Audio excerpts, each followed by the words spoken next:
once said that conscience was a Jewish invention, which is why the Nazis tried to kill not only Jews, but also Judaism. They sought to murder not just the Jewish people, but also, as it were, the Jewish God. In Auschwitz, the notorious Dr. Josef Mengele used to say, "Here it is not God who decides, but I who decide who will live and who will die."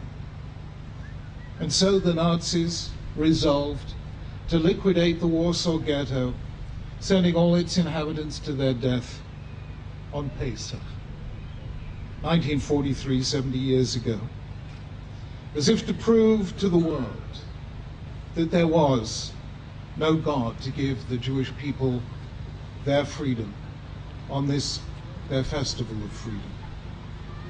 But this time, the Jews, hearing in advance of this plan, decided to fight back. And in one of the most courageous acts in history, held the German army at bay for 4 weeks, with sporadic fighting continuing thereafter for another 3 weeks. The bravery of those men, women, and children is simply beyond belief. They were weakened already by starvation and disease. They had only a handful of weapons, some smuggled in, others homemade. And theirs is a heroism we will never forget. Shortly before the uprising, one of the rabbis in the ghetto, Rabbi Nissenbach, stood and addressed the rebels and said, "This persecution is unlike all others. In the past, our persecutors wanted our souls. So we refused to give them our souls, we gave them our bodies instead. Jews died al Kiddush Hashem. But this time, our oppressors want our bodies as well.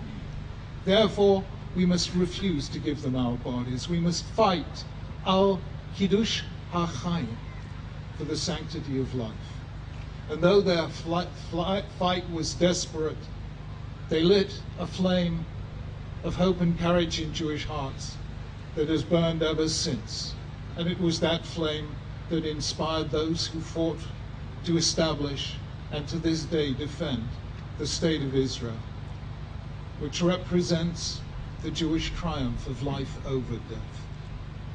In fact, their act of defiance, as Bernard reminded us, led to this day, Yom HaShoah Gvura, being held in the month of Nisan, in the month of the Warsaw Ghetto uprising.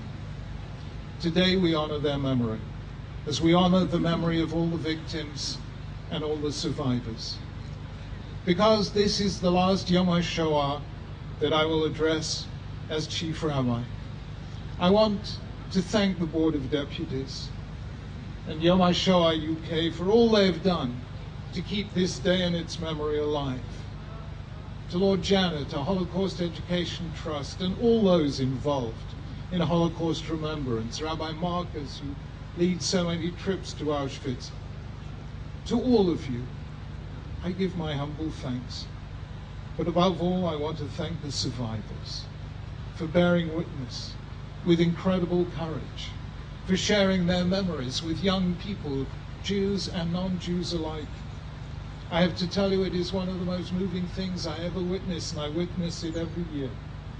And I want to thank the survivors personally for being my role models in courage and Kiddush HaChaim. I want to say with all my heart, we must never ever forget the Shoah. And we must never cease to fight the battle that the Warsaw Ghetto fighters fought, for life over death, love over hate, peace over violence and terror. And that battle, sadly, needs to be fought b'chol dor v'dor, in every generation. Let the memory of the Warsaw Ghetto heroes continue to inspire us. What they died for, let us live for.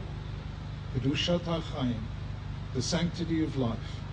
Let us, in their memory, stay true to our faith and a source of blessing to the world.